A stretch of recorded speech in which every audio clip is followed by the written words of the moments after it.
नमस्कार, जोहार। चलिए, आज के सेशन में हम महत्वपूर्ण विज्ञान विषय से संबंधित सबसे प्रमुख अम्लों के प्राकृतिक स्रोत के बारे में अध्ययन करेंगे और करीब आधा घंटा का सेशन रहेगा। उसके बाद तत्व एवं उनके अपरूप पढ़ेंगे, प्रमुख उपकरण में उनके कार्य के बारे में पढ़ेंगे। तो आप सभी जुड़ जाइए और आप सभी का इंतज़ार हमें रहेगा और ज़्यादा से ज़्यादा अपना फ़ायदा उठाने की कोशिश करें हम सभी। तो चलिए शुरुआत करते हैं बिना देर किए हुए।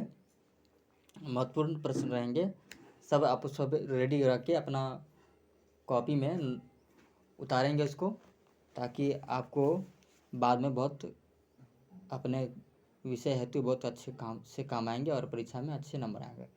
तो चलिए, तैयार हैं आप सभी? हाँ ठीक है, तैयार हैं। तो शुरू करते हैं। प्रमुख अम्लों के प्राकृतिक स्रोत। पहले क्या होगा? प्रमुख अम्लों के प्राकृतिक स्रोत। देखिए, फर्स्ट प्रश्न आपका यहाँ पे है, फार्मिक अम्ल का प्राकृतिक स्रोत है। किससे किससे फार्मिक अम्ल मिलता है? लाल चींटियों से। जब हमें काटता है तो क्या हमारे शरीर में छोड़ता है? फार्मिक अम्ल। बिच्छू के डंक से क्या मिलता है? फार्मिक अम्ल। सेकंड, साइट्रिक अम्ल का प्राकृतिक स्रोत है। किससे मिलता है? खट्टे फलों से, नींबू से, संतरा से क्या मिलता है? साइट्रिक अम्ल। ठीक है। बेंजोइक अम्ल। देखिए, सारा अम्ल के बारे में अध्ययन करेंगे। जब भी अम्ल से प्रश्न रहेंगे तो आप उसमें पीछे कभी नहीं हटेंगे, आपका नंबर सबसे ऊपर रहेगा। बेंजोइक अम्ल किससे मिलता है? घास से, पत्ते से, मूत्र से क्या मिलता है? बेंजोइक अम्ल। बहुत ही इंपॉर्टेंट है, यदि आप ध्यान से देखेंगे तो बहुत महत्वपूर्ण प्रश्न आपको हर सेशन में पढ़ाते हैं। बस खाली आपको ध्यान रखना है, आप किसी से पीछे एक कदम नहीं रहेंगे, 2 कदम आगे भले रहेंगे, लेकिन 1 कदम पीछे रहने वाले नहीं हैं। चलिए आगे देखते हैं। ज़्यादा बातें बनाने से फ़ायदा नहीं है, बस अपना ध्यान रखें। और आगे देखते हैं, ऑक्जेलिक अम्ल का प्राकृतिक स्रोत है। सारेल के वृक्ष। सारेल एक प्रकार का वृक्ष होता है जो हम लोग उससे बहुत कम जानते हैं, इसलिए हम लोग उसके बारे में उतना अच्छा से नहीं समझ में आता होगा। टमाटर, ये तो जानते होंगे। हाँ जी सर, जानते हैं। तो ये देखो, इसमें क्या टमाटर पाया जाता है? ऑक्जेलिक अम्ल पाया जाता है। और खट्टे पदार्थ में साइट्रिक अम्ल, जो देखे हमने तो क्वेश्चन नंबर 2 में पढ़े। एसिटिक अम्ल, फलों के रस में क्या पाया जाता है? एसिटिक अम्ल, सिरका।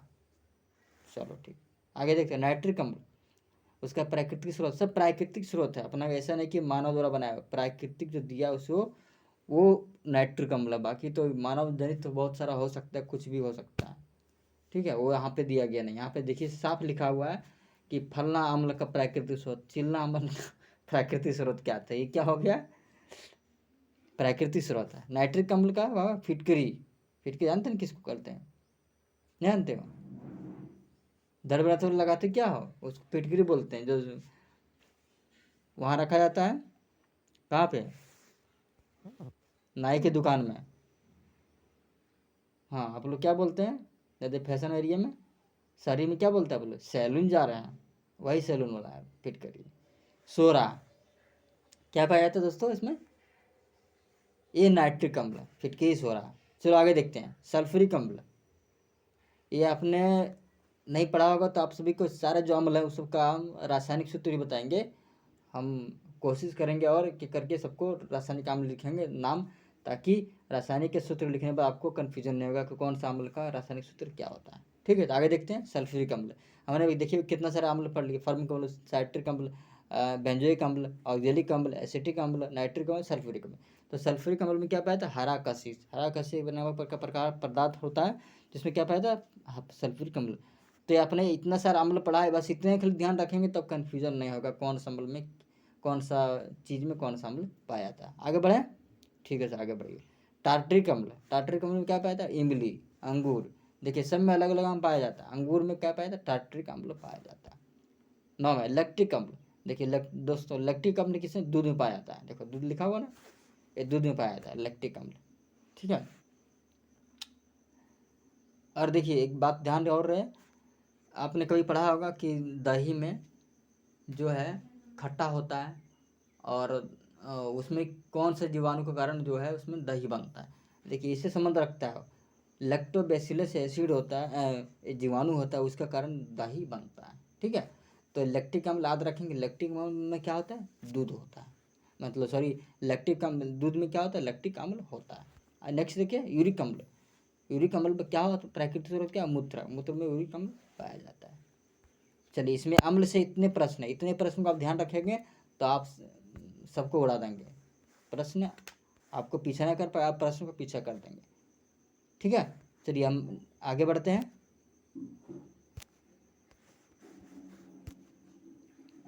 अब पढ़ेंगे तत्व उनसे अपरूप। कार्बन के अपरूप कौन कौन है? हीरा, ग्रेफाइट, कोक, कोलतार। ठीक है, ये क्या हो गए सारे कार्बन के अपरूप। सल्फर के अपरूप देखते हैं, रोम्बिक, मोनोक्लाइनिक। नेक्स्ट देखते हैं फास्फोरस का अपरूप। देखिए बहुत जरूरी चीज़ है कि इसका अपरूप क्या है, 3 अपरूप ये दिया हुआ है। तो फास्फोरस का अपरूप क्या होगा? पीला तथा लाल फास्फोरस, इसका अपरूप हो जाएगा। ठीक है, फास्फोरस का। आगे बढ़ें, प्रमुख उपकरण उनके कार्य। प्रमुख उपकरण उनके कार्य, ये बहुत महत्वपूर्ण, अलग अलग चीज़ बहुत महत्वपूर्ण है। ठीक है, अब देखते हैं यहाँ पे हम कि बैरोमीटर का प्रयोग किया था वायुमंडलीय दाब की माप में। वायुमंडल में कितना दाब है उसको मापने के लिए बैरोमीटर का प्रयोग किया जाता है। ठीक है, तो ध्यान रहे, आधा घंटा का सेशन रहेगा, उसमें बहुत कम समय भी हुआ है, 6 मिनट हुआ मात्र। ठीक है, पढ़िए मज़े से और सबको पीछे कर दीजिए के जीएस में। कोई आपको माइक लाल नहीं जो आपको पीछे कर पाएगा, सबको पीछे कर दीजिए। ऐसा ऐसा प्रश्न रहेगा जो आपको आगे बढ़ा देगा। आगे देखिए, स्टेथोस्कोप को प्रयोग किया जाता है हृदय और फेफड़े की गति सुनने में। ये सारा डॉक्टरी अथवा वैज्ञानिक उपकरण मान सकते हैं जो अलग अलग चीज़ को मापता है। तो स्टेथोस्कोप क्या मापता है? हृदय और फेफड़े की गति, हृदय धड़कन की गति कितना उसका चलता है। कार्डियोग्राम का प्रयोग, हृदय गति की जांच। हृदय गति में किसी भी प्रकार की दिक्कत हो तो उसको क्या बोला जाता है? उस उपकरण को कार्डियोग्राम। नेक्स्ट बढ़ते हैं हाइड्रोमीटर। हाइड्रोमीटर मतलब हाइड्रोमीटर यहाँ पे होना चाहिए, यहाँ कुछ मिस्टेक हो गया, को प्रयोग किया था द्रव का अपेक्षित घनत्व मापने में। किसको? हाइड्रोमीटर उपकरण। Next manometer. मैनोमीटर पर जो उसका प्रयोग किया जाता है पौधों की जड़ों के दाब की माप, किसमें मापा जाता है? मैनोमीटर द्वारा। नेक्स्ट रेन गेज का प्रयोग किया था वर्षा का मापक। वर्षा का माप का किया जाता है कि वर्षा का माप का लेवल क्या है, उसका स्तर क्या है, उसका कितना मतलब वो हो रहा है वर्षा, तो रेन गेज के माध्यम से वर्षा का मापा जाता है। Richter scale. रिक्टर स्केल माप जो भूकंप की तीव्रता, भूकंप की कितनी तीव्रता है, कितने तीव्र से भूकंप आई और उसका सेंटर क्या है नहीं है, वो सारे रिएक्टर तो नहीं बोल सकते, लेकिन रिक्टर स्केल के द्वारा भूकंप की तीव्रता मापा जाता है। नेक्स्ट देखते हैं फेथोमीटर, समुद्र की गहराई का मापक। देखिए वैज्ञानिक कितना दिमाग वाले और कितना उसको तेज है दिमाग कि अलग अलग चीज को मापने के लिए निकाल ही डाला, छोड़ा नहीं। फेथोमीटर समुद्र की गहराई का मापक, समुद्र की गहराई में मापा जाता है तो फेथोमीटर का उपकरण का इस्तेमाल किया, जिससे वजह से समुद्र की गहराई को मापने में हम सफल होते हैं। नेक्स्ट देखते हैं एनीमोमीटर, हवा की शक्ति मतलब हवा की गति की माप हो जाता है, वो किसी एनीमोमीटर से मापा जाता है।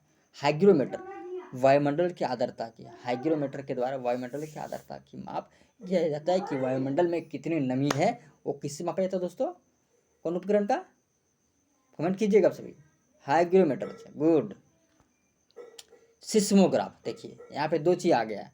सिस्मोग्राफ का उपयोग भूकंप मापी यंत्र, भूकंप मापी यंत्र। देखिए इसके पहले आपने पढ़ा कि रिएक्टर स्केल, तो रिएक्टर से भूकंप की तीव्रता मापता है, लेकिन सिस्मोग्राफ है जो है भूकंप को मापता है।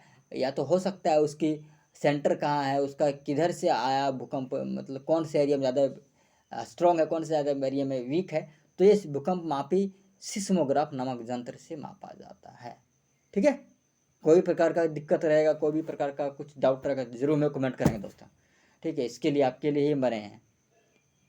चलिए ठीक है, ऐसा नहीं पढ़ाते जा रहे हैं तो आप बस अपना ध्यान रखिए, जो आपको डाउट लगे समझ में ना आप फिर कमेंट करेंगे ताकि हम फिर से उसका समझाने में हम सफल रहे हैं। सक्सटेंट का प्रयोग, 2 वस्तुओं का कोणीय दूरी की माप, 2 वस्तुओं की कोणीय दूरी की माप हुई सक्सटेंट नाम का एक उपकरण होता है जिसके द्वारा मापा जाता है। नेक्स्ट देखते हैं आमीटर। आमीटर पहियों द्वारा तय की गई दूरी, पहियों द्वारा तय की गई दूरी की वो आमीटर का प्रयोग करके मापा जाता है।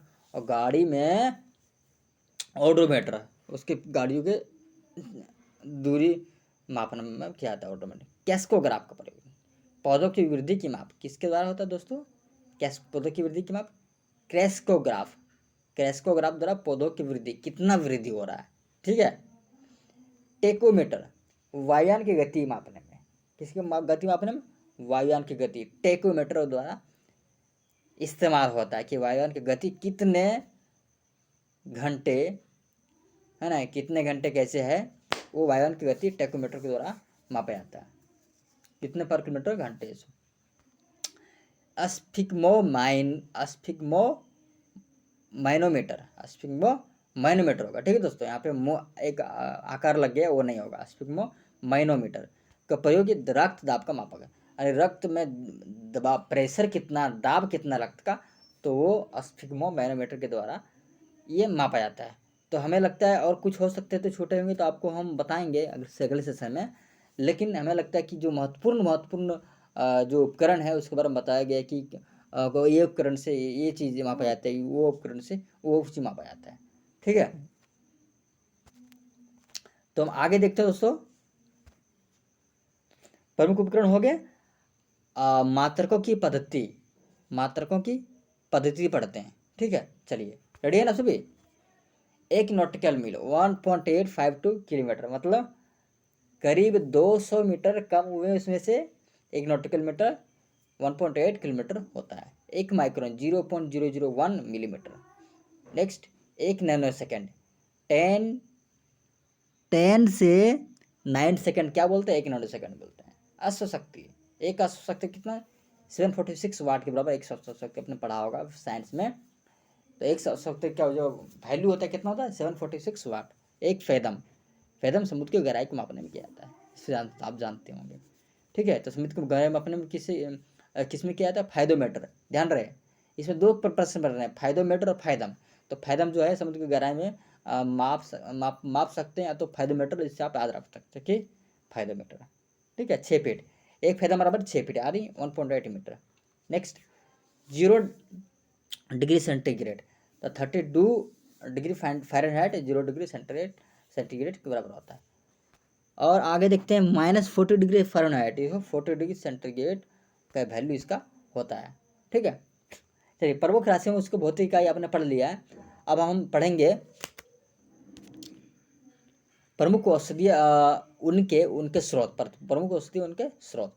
चलिए, कुनेन किससे प्राप्त किया जाता है, सिनकोना की छाल से, सिनकोना की छाल से। आगे देखते हैं, निकोटिन किससे प्राप्त किया जाता है, तंबाकू जो है, तंबाकू से निकोटिन नामक पदार्थ प्राप्त किया जाता है। नेक्स्ट, कैफीन, जिसे क्या बोलते हैं, एल्केलाइड, किससे प्राप्त किया जाता है, तो चाय कॉफ़ी से कैफीन प्राप्त किया जाता है, चाय कॉफ़ी से कैफीन एल्केलाइड प्राप्त किया जाता है। नेक्स्ट, हेरोइन, मॉर्फिन, कोडीन, ये तीनों एक ही का मतलब, हेरोइन, मॉर्फिन और कोडीन, ये तीनों जो है अलग अलग चीज़ों किससे पाया जाता है, अफीम से। नेक्स्ट बढ़ते हैं, एस्पिरिन किससे प्राप्त किया जाता है, एस्पिरिन जो विलो नामक पदार्थ है उससे पाया जाता है। कोकिन किससे प्राप्त किया जाता है, तो एरिथ्रोजाइलोन, कोक, उससे क्या पाया जाता है, कोकिन, ठीक है। चलिए, अब हम देखेंगे प्रमुख उद्योगों में प्रयुक्त उत्प्रेरक, प्रमुख उद्योगों में प्रयुक्त उत्प्रेरक, ठीक है। अमोनिया गैस उद्योग में प्रयोग होने वाला उत्प्रेरक कौन सा, लोहे का चूर्ण। अमोनिया गैस में उपयोग में अमोनिया गैस उद्योग में प्रयोग होने वाला उत्प्रेरक कौन सा है, लोहे का चूर्ण। नेक्स्ट, क्लोरीन गैस उद्योग में प्रयोग होने वाला है, क्लोरीन गैस उद्योग, वहाँ जो बहुत सारे जो फैक्ट्री लगाते हैं उस गैस उद्योग में जो क्लोरीन प्रयोग होता है, उसमें कौन सा प्रयोग किया था, क्यूप्रिक क्लोराइड। नेक्स्ट, वनस्पति तेल उद्योग में प्रयोग होने वाला उत्प्रेरक निकीन, वनस्पति तेल उद्योग में कौन सा पाया जाता है, निकीन। नेक्स्ट देखते हैं, अल्कोहल उद्योग में प्रयोग होने वाला उत्प्रेरक गर्म एलुमिना, तो अल्कोहल उद्योग में कौन सा पाया जाता है, गर्म एलुमिना। तो अपन जान लिया कौन सा उद्योग है, अमोनियम उद्योग हुआ, क्लोरीन उद्योग हुआ, वनस्पति तेल उद्योग हुआ, अल्कोहल उद्योग हुआ। तो हर प्रकार के उद्योग में अलग अलग है, जैसे कोई अमोनियम में लोहे का चूर्ण उद्योग है, क्लोरीन में क्यूप्रिक क्लोराइड का है, वनस्पति तेल में निकिन का है, अल्कोहल में गर्म एलुमिना का है, एलुमिना का है। तो अलग अलग प्रकार के उद्योग में अलग अलग चीज प्रयोग होता है। अब देखते हैं, आज के सेशन हमको लगता है कुछ लंबा रहेगा, चलिए अब देखते हैं महत्वपूर्ण आविष्कार एवं आविष्कारक। महत्वपूर्ण आविष्कार हमारे बहुत से बहुत से वैज्ञानिक हुए जिन्होंने अपने ज़रूरतों के अनुसार से और ज़रूरत पड़ने पर उसके आविष्कार किया और अपना नाम इतिहास में दर्ज कर लिया कि ये जो है ये चीज़ का आविष्कार इसने किया। चलिए देखते हैं महत्वपूर्ण आविष्कार कौन कौन से हैं। इलेक्ट्रॉन की खोज जे थॉमसन, प्रोटॉन की खोज गोल्डस्टीन, आपने पढ़ा होगा, फिर से आप रिपीट कर लीजिए, आपके दिमाग से हटेगा नहीं। वैसे तो इसका ट्रिक भी है, ईंट पर नाच, ईंट पर नाच, आप ध्यान रखेंगे तो आपका इलेक्ट्रॉन प्रोटॉन न्यूट्रॉन दिमाग से नहीं हटेगा। दूसरा देखेंगे न्यूट्रॉन की खोज जेम्स चैडविक, नाभिक की खोज रदरफोर्ड ने किया था, डायनामो की खोज माइकल फेराडे। ठीक है, ये सारे हमारे क्या हैं, महत्वपूर्ण उपकरण हैं। ठीक है, महत्वपूर्ण ये क्या बोल सकते हैं, हथियार मारा है। परमाणु सिद्धांत की खोज जॉन डाल्टन, रेडियो सक्रियता की खोज हेनरी बेक्वेरेल, रेडियो की खोज मैडम क्यूरी, डायनामाइट की खोज अल्फ्रेड नोबेल। बहुत अच्छा महत्वपूर्ण है। और नोबेल पुरस्कार भी नोबेल के अल्फ्रेड नोबेल के नाम से ही दिया जाता है, जो 1901 में जो है वो शुरुआत किया गया, किसका, नोबेल पुरस्कार का। नेक्स्ट देखिए पीएच की खोज किसने की, एस.पी. सोरेनसन। किसने किया, एस.पी. सोरेनसन। हाइड्रोजन की खोज किसने की, हेनरी कैवेंडिश। उसी तरह ऑक्सीजन की खोज बात करेंगे तो हमारा प्रिस्टले शायद हो जाएगा। ठीक है, देखिए सीलर प्रिस्टले ऑक्सीजन की खोज। ओके, उसके पहले हमारा था नाइट्रोजन की खोज। नाइट्रोजन की खोज किसने की, रदरफोर्ड ने। तो देखेंगे यहाँ पाएंगे तो रदरफोर्ड दो चीज़ खोज की है, नाभिक की खोज की है और हमारा नाइट्रोजन की, दो चीज़ का, ऑक्सीजन के सीलर प्रिस्टले, दो वैज्ञानिक मिलकर ऑक्सीजन की खोज की थी। आगे देखते हैं आखिरी गैस आर्गन की खोज किसने की, रैमजे और रैले। कौन कौन है, दो साइंटिस्ट हैं आखिरी गैस के, रैमजे और रैले। नेक्स्ट देखते हैं थ्योरम की खोज बर्जीलियस। इतना महत्वपूर्ण हमें लगता है कि एग्जाम में वो कोई भी प्रश्न आपको पूछ सकता है कि ये ऑक्सीजन का है, नाइट्रोजन है, हाइड्रोजन है, डायनामाइट है तो इलेक्ट्रॉन है, तो हम बोल देंगे कि भाप इंजन का है तो जेम्स वाट हो जाएगा।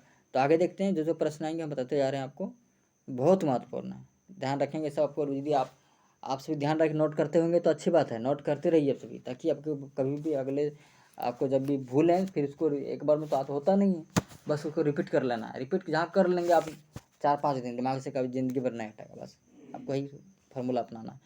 थोरियम की खोज अपन पढ़ लिए, बर्जीलियस, टेलीविजन की खोज जेल बेयर्ड, टेलीविजन की खोज किसने किया, जेल बेयर्ड के द्वारा। चलो बैरोमीटर की खोज टेरी सेली, टेरी सेली। आगे देखते हैं रेल इंजन की खोज जॉर्ज स्टीफेंसन, रेल इंजन की खोज की जॉर्ज स्टीफेंसन। और लेकिन पहला जो भाप इंजन का आविष्कार जो हुआ, भाप इंजन का जो वैज्ञानिक हुआ क्या, वो जेम्स वाट हुआ। आगे देखते हैं ग्रामोफोन की खोज एडिसन, दूरबीन की खोज गैलीलियो गैलीलाई। ये जानते होंगे, बहुत महत्वपूर्ण, बहुत ही क्या बोलते हैं, बहुत ही अच्छे वैज्ञानिक थे। आगे देखते हैं भाप इंजन की खोज जेम्स वाट। देखिए दोस्तों बोलते बोलते आ गया आपका, भाप इंजन की खोज किसने, जेम्स वाट। विद्युत चुम्बकीय प्रेरण की खोज फैराडे, माइकल फैराडे जिसका पूरा नाम है, उसने क्या किया था, विद्युत चुम्बकीय प्रेरण की खोज की थी। नेक्स्ट देखते हैं एक्स किरण की खोज रोएंटजन, एक्स किरण जो जिसको बोलते हैं उसको किसने खोज की, रोएंटजन की। लघुगणक की खोज किसने, जॉन नेपियर। लघुगणक मतलब ध्यान रहे, और हमें कमेंट करिए कि आप कितने लोग को मालूम है कि लघुगणक किसे कहते हैं। देखते कितने लोग ये ध्यान में रखें, और जितने लोग को मालूम नहीं होगा हमें कमेंट जरूर कीजिएगा, सर लघुगणक नहीं जानते हैं, तभी हम बताएंगे। ठीक है, क्योंकि सारा चीज़ बता देते, कुछ आपको देखना भी चाहिए अलग से, ताकि आपको उसमें रुचि लगे, तो हमें भी लगे कि आपको रुचि है पढ़ने में। ठीक है, जो लोग नहीं जानते वो कमेंट करेंगे, जो लोग जानते हैं वो भी कमेंट करेंगे कि लघुगणक किसको बोलते हैं। देखते कितने लोग को मालूम है। ठीक है, चलिए आपके लिए चैलेंज रहेगा अगले सेशन के लिए। तो आज के सेशन में हम थोड़ा और देख लेते हैं, प्रमुख उद्योगों में प्रयुक्त उत्पाद हम लोग पढ़ लिए। ठीक है, और उसके बाद महत्वपूर्ण आविष्कार भी पढ़ लिए, और हम पढ़ते हैं ऊर्जा रूपांतरित करने वाले उपकरण, ऊर्जा रूपांतरित करने वाले उपकरण। तो पढ़ लें, चलिए पढ़ लेते हैं। देखिए यांत्रिक ऊर्जा को विद्युत ऊर्जा में परिवर्तित करने वाले उपकरण का नाम क्या है। बहुत महत्वपूर्ण है कि यांत्रिक ऊर्जा को परिवर्तन किए तो रासायनिक ऊर्जा में परिवर्तन किए तो इससे ये परिवर्तन किए, इससे परिवर्तन किए तो किस में होता है, कौन सा उपकरण में होता है, तो ध्यान रखना होगा ये कौन से उपकरण से क्या होता है परिवर्तन।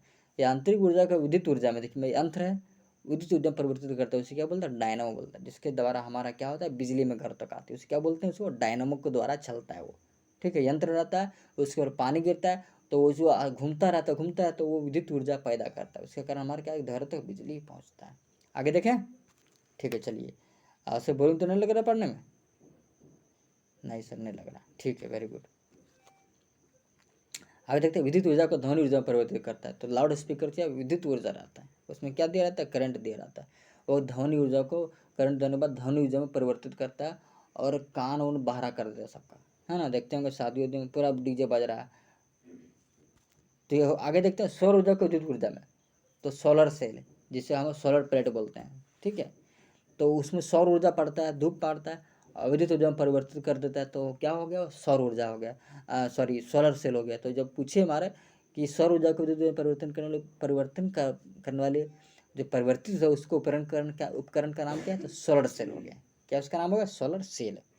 चलो ठीक है, आप ध्यान रखेंगे तो आप कन्फ्यूजन नहीं होगा कि कौन सा ऊर्जा कौन सा परिवर्तित हो रहा है। आगे देखिए यहाँ पे, विद्युत ऊर्जा को यांत्रिक ऊर्जा में, विद्युत ऊर्जा को यांत्रिक ऊर्जा में परिवर्तित करते तो उसे विद्युत मोटर कहते हैं। जब विद्युत ऊर्जा को यांत्रिक ऊर्जा में परिवर्तित होना तो उसे विद्युत मोटर बोलेंगे। ठीक है, आगे बढ़े। विद्युत को प्रकाश एवं ऊष्मा ऊर्जा में परिवर्तित करने वाले उपकरण का नाम क्या है? तो विद्युत को प्रकाश एवं ऊष्मा, देखिए जब बल्ब है, बल्ब में हम लाइन का कनेक्शन देते हैं तो हमें लाइट भी देता है और वह हमें प्रकाश भी देता है। तो विद्युत को ध्यान रहे कि बल्ब भी है जो हमारा दो प्रकार का चीज़ देता है, उस लाइन देने पर प्रकाश ऊर्जा भी देता है हमें और ऊष्मा ऊर्जा भी मिलता है। आगे देखते हैं, रासायनिक ऊर्जा को विद्युत ऊर्जा में परिवर्तित करने वाले उपकरण का नाम बताएं। चलिए, को बता सकते हैं कि रासायनिक ऊर्जा को विद्युत ऊर्जा में परिवर्तित करने वाले उपकरण। चलिए ठीक है, बताते हैं। विद्युत सेल जो है उसमें रसायन रहता है तो वो विद्युत ऊर्जा में परिवर्तित कर देता है। कौन करता है, विद्युत सेल। ठीक है, विद्युत बैटरी। आगे देखते हैं, विद्युत ऊर्जा को प्रकाया ऊर्जा में परिवर्तित करने वाले उपकरण का नाम कहते हैं। विद्युत ऊर्जा को प्रकाया ऊर्जा में परिवर्तित जो करता है ट्यूबलाइट है। क्या करता है, ट्यूबलाइट है, जो वाइट वाइट जलता है। ध्वनि ऊर्जा को विद्युत ऊर्जा में परिवर्तित करने वाले उपकरण, ध्वनि ऊर्जा जो है उसको विद्युत ऊर्जा में परिवर्तित करने वाले उपकरण का नाम क्या है, तो माइक्रोफोन है। क्या है, माइक्रोफोन है, विद्युत ऊर्जा में परिवर्तित कर देता है। नेक्स्ट, रासायनिक ऊर्जा को प्रकाश ऊर्जा में परिवर्तित करने वाले उपकरण, रसायन रहता है उस ऊर्जा को प्रकाश ऊर्जा में परिवर्तित करते उसका नाम क्या है, मोमबत्ती। चलिए, ये भी हमें दिमाग में दौड़ रहा था कि मोमबत्ती आपको बताना जरूरी है। तो मोमबत्ती में क्या है, रसायन रहता है, रसायन ऊर्जा को जब जलता है तो हमें प्रकाश ऊर्जा में परिवर्तित हो जाता है। आगे देखते हैं, यांत्रिक ऊर्जा को ध्वनि ऊर्जा में परिवर्तित करने वाले उपकरण का नाम क्या है, तो यंत्र रहता है। यांत्रिक ऊर्जा को ध्वनि ऊर्जा में परिवर्तित कर उस उपकरण का नाम क्या है, सितार। ठीक है, यंत्र रहता है और उसको जो हम बजाते हैं तो ध्वनि ऊर्जा में परिवर्तित हो जाता है, उसका नाम क्या हुआ, सितार हुआ। ठीक है, तो आपने आज के सेशन में बहुत सारे प्रश्न देखे हैं जिसमें हम अपने अलग अलग प्रकार के देखे हैं। ठीक है, उसमें अपने आविष्कार के बारे में देखे हैं, ऊर्जा रूपांतरित उपकरण के बारे में देखे हैं। ठीक है, प्रमुख उद्योगों में प्रयुक्त उपकरण के बारे में देखे हैं, प्रमुख औषधियों उनके स्रोत के बारे में देखे हैं। ठीक है, और आपने तो ये पिछले सेशन में आपको पढ़ा दिया है इसलिए हमने बताया नहीं आपको, ऐसा नहीं सोचना कि प्रमुख राशियों उसके भौतिक इकाई की नहीं बताएं। मात्रकों की पद्धति देखें कि मात्रका में कौन कौन सा कितना, एक एक ऋण सेकंड एक अश्वशक्ति बराबर कितने वैल्यू होते तो वो दिया हुआ है। प्रमुख उपकरण उनके कार्य देखें, आपने बहुत ही महत्वपूर्ण हमें लगता है आज के सेशन में अपने अध्ययन किया। आप इसे नोट किए होंगे तो बहुत आपको फायदेमंद साबित होने वाला है। ठीक है, आपने फिर उसके पहले सबसे पहले तो अपने प्रमुख अम्लों के प्राकृतिक स्रोत देखा। तो आप हमें यदि फरमाएंगे तो हम फिर से एक बार हम दिखा देंगे आप सभी को, ताकि आप यदि कुछ छूटा होगा तो आप उसको जल्द से अपने कॉपी में नोट कर लेंगे। तो चलिए देखते हैं, पहले हम सबसे पहला क्या पढ़े थे हमने, सबसे पहले आपने पढ़ा था प्रमुख अम्लों के प्राकृतिक स्रोत। तो चलिए इसको हम एक बार स्क्रीन पर ला देते हैं, आप देख लेंगे। फार्मिक अम्ल, साइट्रिक अम्ल, बेंजोइक अम्ल, ऑक्जेलिक अम्ल, एसिटिक अम्ल, नाइट्रिक अम्ल, सल्फ्यूरिक अम्ल, टार्टरिक अम्ल और लैक्टिक अम्ल और यूरिक अम्ल। ठीक है, ये सारे अम्ल था। नेक्स्ट देखिए, ठीक है, आप लोग ध्यान रखेंगे, जैसे में ध्यान दे पाएंगे। ठीक है, कार्बन का प्रूफ है, सल्फर का प्रूफ है, फास्फोरस का प्रूफ है। नेक्स्ट देखते हैं, प्रमुख उपकरण है उसका कार्य इसमें आते हैं। बैरोमीटर है, स्टेथोस्कोप है, कार्डियोग्राम है, हाइड्रोमीटर है, माइनोमीटर है, रेन गेज है, रिएक्टर स्केल है, फाइदोमीटर है, एनोमीटर है, हाइग्रोमीटर है, सिस्मोग्राफ है, सेक्सटेंट है, अमीटर है, कैस्कोग्राफ है, टेकोमीटर है, स्फिग्मोमीटर है। इसमें यदि छोटा होगा तो ऑडोमीटर, आप गाड़ी की चाल को मापने के लिए, गाड़ी की दूरी मापने के लिए, ये आप नोट कर लेंगे अपने से। ठीक है, चलिए आगे देखते हैं। मात्रकों की पद्धति, नॉट्रिकल मील है, ठीक है, माइक्रोन है, नैनो सेकेंड, अशक्ति, फायदम, सेंटीग्रेड, फ़ारेनहाइट। इसमें एक और छूट गया तो आप लिख सकते हैं। मील है तो वन मील बराबर तो 1.5 कुछ करके लिख सकते हैं। 1.5 या 6 करके लिख सकते हैं। ठीक है, आप नॉटिकल मील है तो 1.8 किलोमीटर हो जाएगा। आगे देखते हैं। प्रमुख भौतिक मात्रकों की पद्धति ये हो गया। प्रमुख भौतिक राशि अपने पिछले सेशन में पढ़ा दिया, आप सभी को देख लेंगे। आपके लिंक में हम आपका भी सेशन पर चला हुआ है। प्रमुख औषधि उनके भौतिक इकाई, उसमें ये आपने ये पढ़ लिए। प्रमुख औषधि उनके स्रोत, कुनैन, nicotine, caffeine, heroin, aspirin, cocaine. देखिए आप बहुत सारे न्यूज में पढ़ते हैं कि हेरोइन जब्त किए गए, तो ये हेरोइन क्या, ये अफीम से प्राप्त होता है। क्या होता है, हेरोइन, मार्फिन, कोडीन किससे प्राप्त होता है, अफीम से प्राप्त होता है। तो यही चीज़ है वो। ठीक है, ये महंगा चीज़ है बहुत और अच्छा चीज़ नहीं है, जिसके कारण इसको जो है इस पर बैन लगा हुआ रहता है। ठीक है, और बहुत महंगा भी है। आगे देखते हैं। प्रमुख उद्योगों प्रयुक्त उत्प्रेरक, अमोनिया, क्लोरीन, वनस्पति, अल्कोहल उद्योग। ये सारे उद्योग में अलग अलग प्रकार के चीज़ प्रयुक्त होते हैं। आगे बढ़े। प्रमुख आविष्कारक, इलेक्ट्रॉन, प्रोटॉन, न्यूट्रॉन, नाभिक, डायनामो, परमाणु, radio, radium, dynamite, pH scale, hydrogen, nitrogen, oxygen, oxygen gas, organ, sodium, television, barometer, rail engine, gramophone, दूरबीन, भाप इंजन, विद्युत चुम्बकीय प्रेरण, एक्स किरण, लघुगणक की खोज। इसमें आपको एक चैलेंज दिए हुए, आपको हम चैलेंज को हम देखेंगे कि कितने लोग इसको एक्सेप्ट करते हैं। ठीक है, लघु गणक के बारे में बताना जरूर, आपको फिर से रिमाइंड कर दे। लघु गणक के बारे में कमेंट करना, जो जानते हो भी, जो जानते हो भी नहीं और कर सकते हैं। देखिए कितने लोग आपको रुचि है इसमें कि लघु गणक क्या है। अब जहाँ से खोज होता है आपको बताना होगा। तो महत्वपूर्ण आविष्कारक हो गया आपका। अगर लास्ट में देखते हैं प्रमुख, ये हो गया ऊर्जा रूपांतरित करने वाले उपकरण, आंतरिक को विद्युत ऊर्जा में, विद्युत को ध्वनि ऊर्जा में, सौर को विद्युत ऊर्जा में, विद्युत ऊर्जा को आंतरिक ऊर्जा में, विद्युत को प्रकाश एवं ऊष्मा ऊर्जा में, रासायनिक को विद्युत ऊर्जा में, विद्युत प्रकाश को प्रकाश ऊर्जा में, ध्वनि ऊर्जा को विद्युत ऊर्जा में, रासायनिक ऊर्जा को प्रकाश ऊर्जा में, आंतरिक ऊर्जा को ध्वनि ऊर्जा में। ये बहुत आसान है। ठीक है, बस सबको समझना है। ये तो हमने पढ़ लिया। आज के सेशन में बस इतना ही। प्रमुख ऊर्जा रूपांतरित करने वाले उपकरण तक ही पढ़ेंगे। अगले दिन हम पढ़ेंगे जो महत्वपूर्ण सेशन है, और उसे बता दें आप सभी को, महत्वपूर्ण सेशन में पढ़ेंगे मिश्र धातु उनको घटक, कि कौन कौन से मिश्र धातु में मान लीजिए आपको कुछ बोल दिए, उसमें से कौन कौन धातु शामिल रहेंगे। ठीक है, कौन कौन से धातु शामिल रहेंगे, तो अगले सेशन में पढ़ेंगे भाई। आज के सेशन के लिए बस इतने ही। कमेंट बने रहिएगा, आपको कमेंट का हमें इंतजार जरूर रहेगा। आपको जो क्वेश्चन दिया गया उसको जरूर हमें इंतजार रहेगा। चैलेंज क्वेश्चन रहेगा, देखते हैं चैलेंज कितने लोग बाजी मार पाते हैं। ठीक है, चलते हैं, मिलते हैं नेक्स्ट सेशन में। महत्वपूर्ण प्रश्न लेके आएंगे, और आपको बता दें उसमें लेके आएंगे मिश्र धातु उनका घटक, पहला टॉपिक रहेगा। ठीक है, बाय, जय हिंद, जय भारत, थैंक यू।